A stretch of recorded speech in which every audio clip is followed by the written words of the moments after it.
Discipleship. It's not just a word that we use to describe one of the missions of the church. It's far more than that. It's a part of who we are. It should be a part of the culture of the local church. My name is Dan. I'm one of the teaching pastors at Life Fellowship, and you are listening to or you are watching Life Talks, and we're a ministry of the Life Fellowship Church in Cornelius, North Carolina. I'm joined today by our executive pastor of ministry, Drew Super, and also with our executive producer, Josh Brom, and we've been talking discipleship. We're going to continue that today. But Drew, where we talked about the responsibility and posture of the church, the collective, the ecclesia, as it relates to discipleship today, I'd love to hear your thoughts on what does that look like for Dan Burrell? What does that look like for Drew Super and Josh Brown? What does that look like for the people that are listening in to this and saying, well, I believe in discipleship. God's word says it, but where do I start? What does that look like? Yeah, discipleship is somebody that is, a disciple, a follower of Jesus, somebody who's following Christ because they have a relationship with him, somebody who's being changed at the heart level because they're allowing Christ's word to transform them, and they are on mission with Jesus. So you have to ask yourself, are you on mission with Jesus? That's what each of us have to ask. Not if you're just going to church, not if you're doing a Bible study, but are you on mission with Jesus? And so we can all personally be on mission with Jesus if we are engaged in a Bible study or a small group, but are we walking with people? Are we going and making disciples? Are we doing this hand in hand with other people? You cannot just sit at home in your spare time and serve this world and exclude the kingdom of God and the commands of Jesus. We have got to be in relationship, intentional relationships with people, with the emphasis on maturing in our faith and maturing from, again, we talked about that from the infant stage all the way to the spiritual parent. And that's what Christ would love to see in all of us, that we are makers of disciples, that we're all spiritual parents at some point, taking somebody underneath our wing and helping them mature. So who are we pouring into? If you're an empty nester, who are your new grandkids in the faith? Who are your new children that you're taking on underneath your wing? That might be somebody across the street who doesn't have a mother or a father. Maybe they're, a single mom across the street, no dad in the picture. Who today can take on some of these people? We're not just here to serve ourselves. Yeah. So this is something I've heard frequently. You've probably heard it far more than I have, but I don't feel ready to be responsible for someone else's spiritual growth or journey. I'm a mess myself, or no one ever sat down with me and discipled me. What do you say to somebody like that? Join the club. Yeah. Who doesn't feel inadequate to help disciple somebody? Who does have a perfect life where they're ready now to go and pour into somebody? The very fact that we're broken people with issues and we're called Christians, to me, that is relatable. I can relate to somebody who is sitting across from me, whether they're more mature than me or not. I love when people are vulnerable and authentic and can really share their life of what they're going through, what they've been through, but how Jesus brought them through that. The reason that we've been brought through it by Christ is so that we can share it with other people. I always tell people, you'll be used the greatest where you have been hurt the greatest. God will use you the greatest wherever you've been hurt the greatest. So whatever context in your life, whatever point of your life was the lowest that God brought you through, that is your ministry right there, to pour into somebody else, or to pour into a group of people that are going through infertility or adultery, or you've made it through pornography, or you've just been a person that hides in the fetal position in the corner of your room because you're so fearful of the world, but God got you through this, and now you can help minister to other people. And this takes relationships. It takes intentional relationships. Dude, I cannot tell you how important what you just said is, and I hope everybody heard that, so let's circle back to make sure they did. Your area of greatest stress, your area of greatest vulnerability, your greatest spiritual battle that you've ever fought, the biggest wound you have, the greatest valley through which you've transcended is an opportunity for you to be effective in discipleship, is what you just said. Absolutely. Yeah. Infertility, suicide, anxiety, depression, divorce, poverty, losing your job, having your house burned down, getting cancer, all those things that we look at and think, this has changed my life forever. This has altered the trajectory of the path that I had envisioned. Mm-hmm. God takes those into a discipleship relationship and uses them for his glory. Absolutely. And you've seen that. Absolutely. When I have guys coming to me and they're, I approach people and say, hey, would you start this class? Well, I can't. I have this in my life. I'm like, okay. Perfect. And that's the problem, I think, with the self-righteous individual or minister who just thinks that everybody has to be perfect before they can do anything. That's hogwash. Where we have been hurt the greatest and what we're battling and going through, allowing Christ to minister to us, that is what we need to extend to other people. That's the grace that God's given us, 2 Corinthians chapter 1 and 2, to give to other people, So I love people that have been through messes teaching. Mm-hmm. I love people who don't think they have it all together teaching, because they'll rely more on the Lord. When I taught my first Bible study, 8 months into being a Christian at a large church of 3,800 people, Kevin Wright called me into his office. He was the discipleship minister of education. He said, Drew, you're going to teach a Bible study. I'm like, the heck I am. I don't know anything. Eight months into your journey. And do you know my life? Mm-hmm. He's like, I don't care. Go down to the resource room and find a book. And so I went down there, and the first thing I did was call my sister. I said, sure, Kevin's asked me to teach a class on Wednesday. Do you believe that? She's like, what did he tell you to do? He said, go down to the resource room and find a study. She's like, well, are you down there? I said, yeah, I'm down there. She's like, start reading the books to me. I said, okay. So I started reading the books on the carts and the shelves.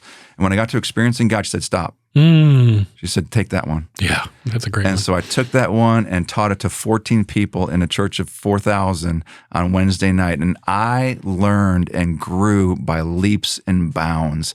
And those people were so patient and kind to me and gracious to allow me to teach. And I knew so much because I studied. I was on my knees. I was seeking the Lord. I was taking notes. And, they're like, wow, you can go 3 hours in this study. We need to go home. But, I grew as they learned something. And so I would tell anybody, it doesn't matter where you are in life, God can use you. And that's what he's calling. He's calling people to be used. Wonderful thing about teaching is the teacher always learns more than the student. Always.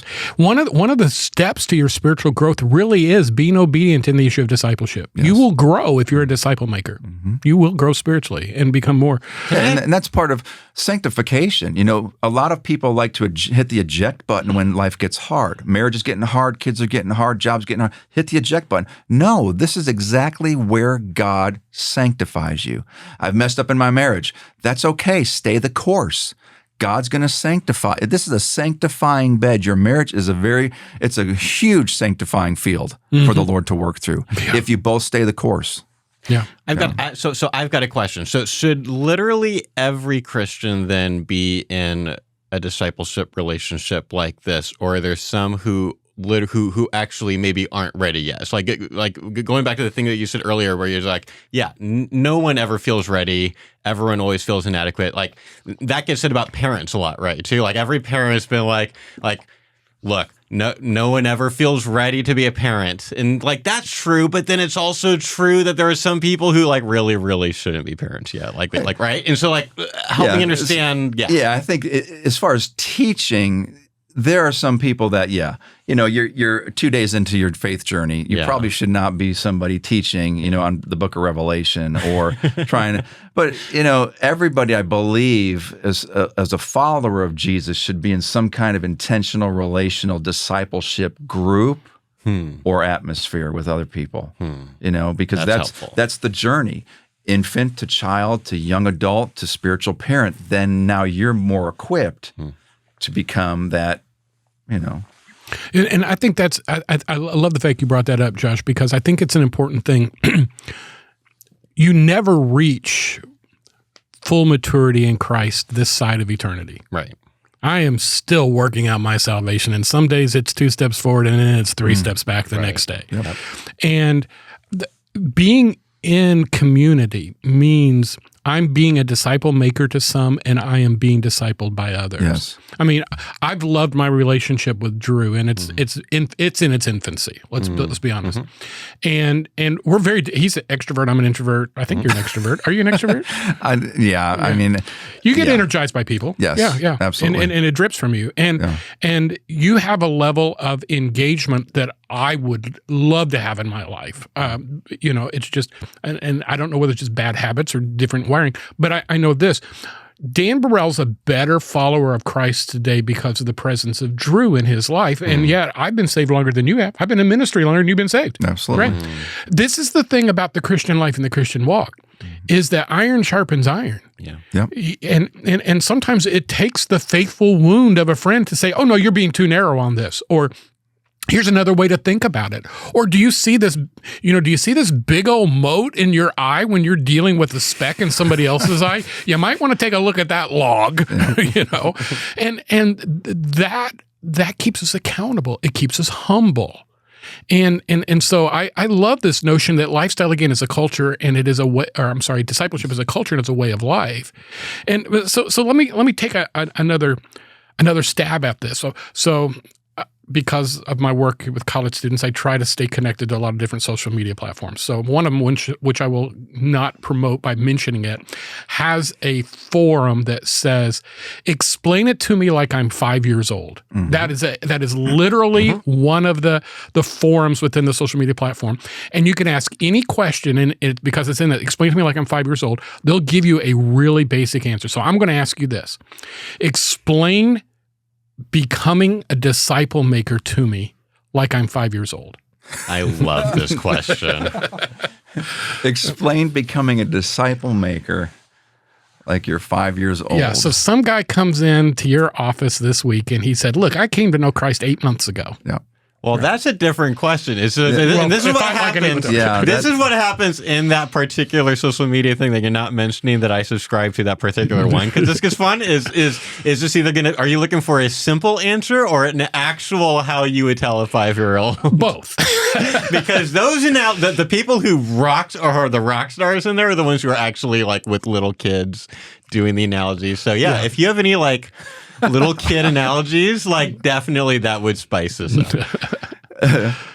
I don't know how to describe this to a 5-year-old. Do what you're doing in life in the spiritual side. You as an infant child, as a kid, I was watching my daughter as I was leaving to come to church today. She's playing with the neighbors across the street. She's in relationship.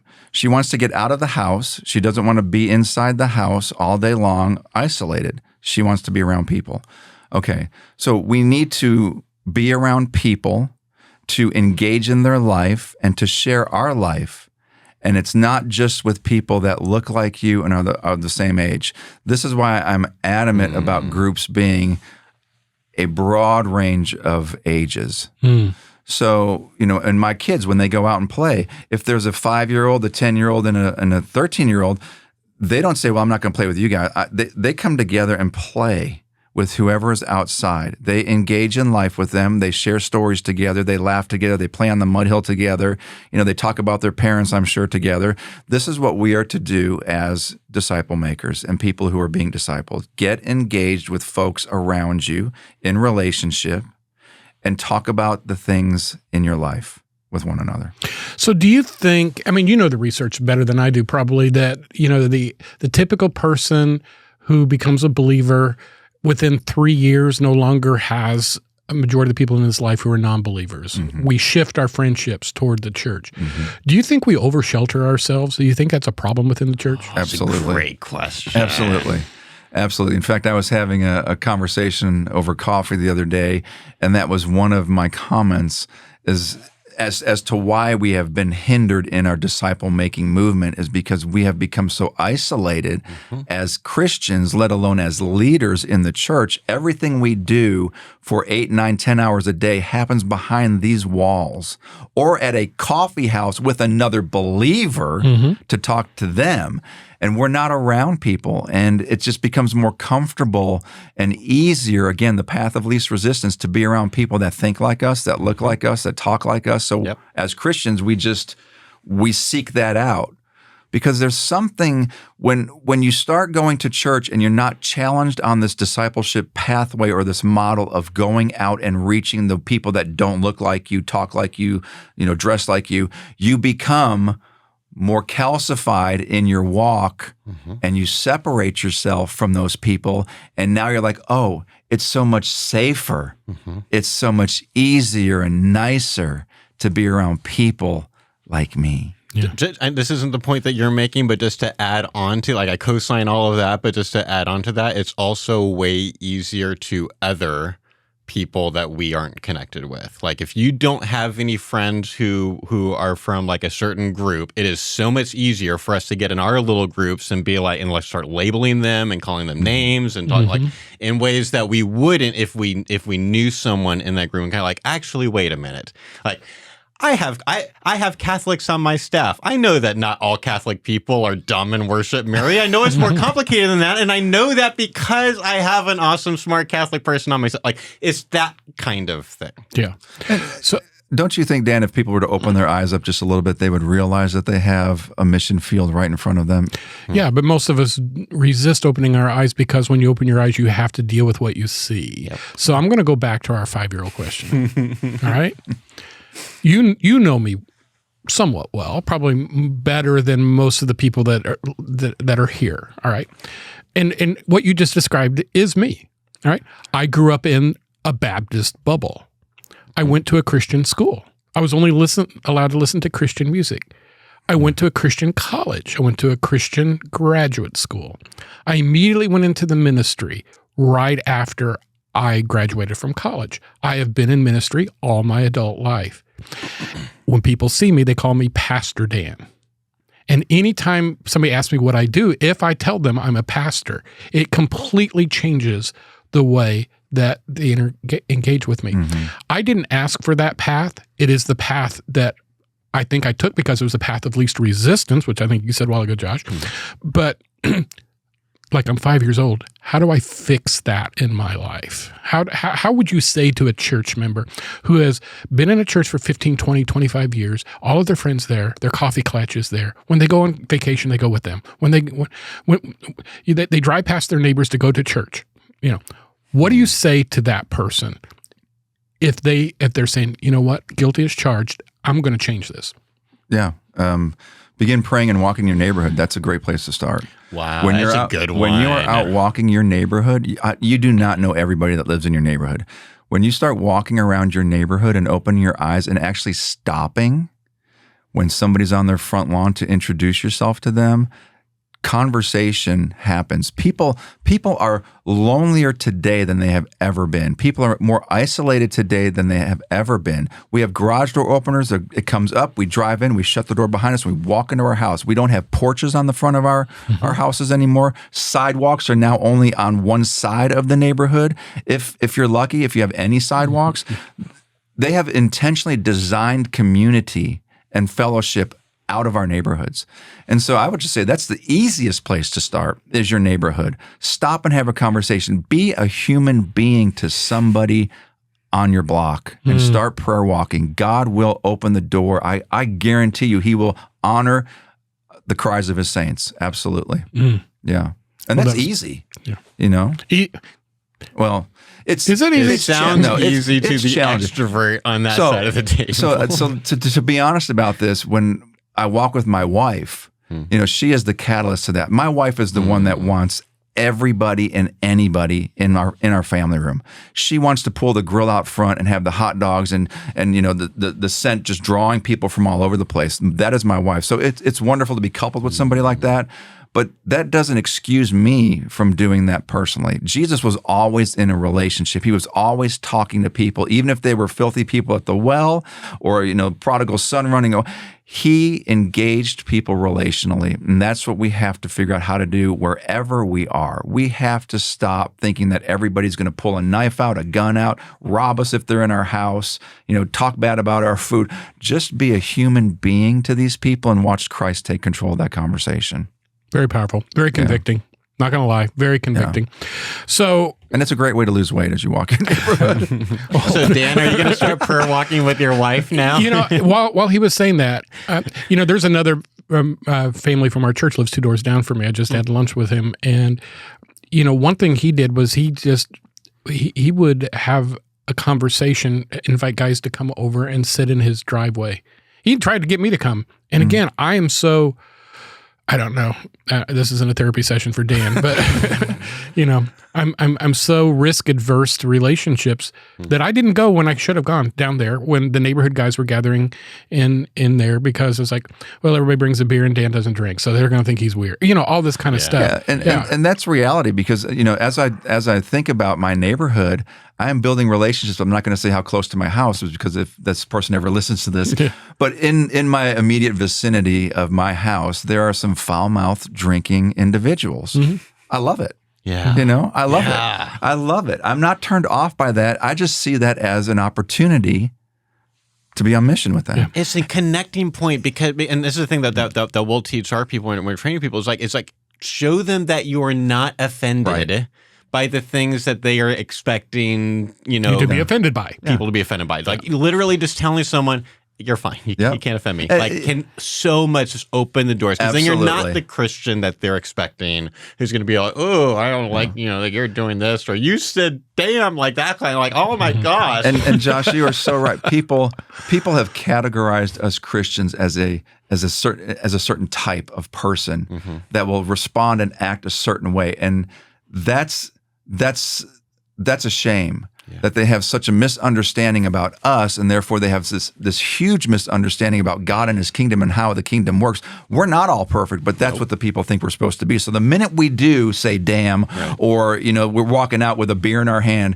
they're like, oh. Right. But they don't know us. Get in relationship with them and let them understand the economy of the kingdom and how God grows and transforms and sanctifies us. My neighbor came over. You're a pastor, Drew, right? I'm like, yeah. He's like, I have no idea what that means. And so they've opened a doorway. Yeah. And I've been helping this guy all the time. I'm handing him tools, and he's swearing and drinking, and I'm just saying, hey, what's up, man? Anytime you need my help, I'm right here.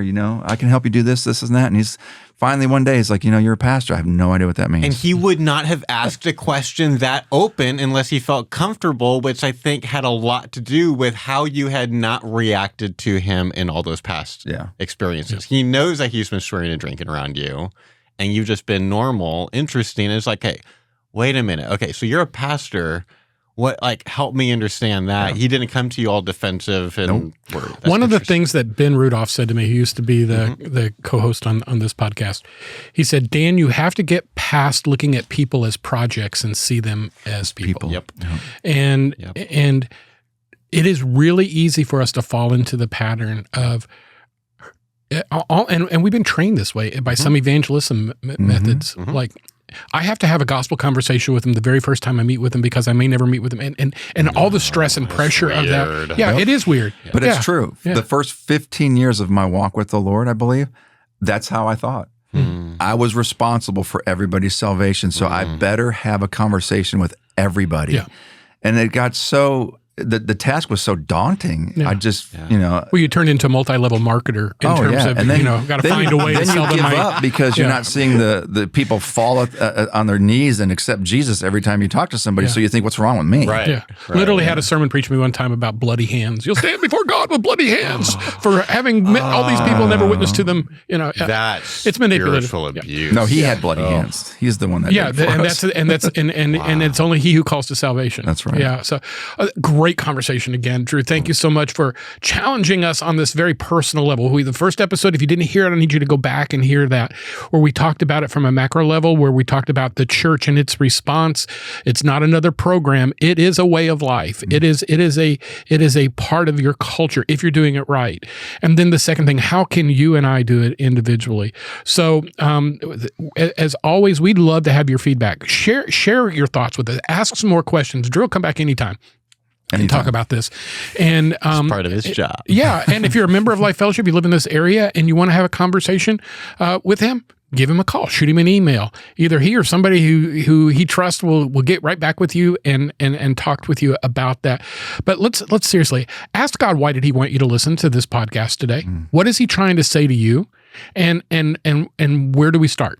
And I say that as someone who has had the Holy Spirit speak to me during this conversation about some things that I should be addressing in my own life. So, as always, thanks for listening to us at Life Talks. Please share us share us with your friends on your social media networks, if you would. And until next time, thanks as always for joining us here at Life Talks.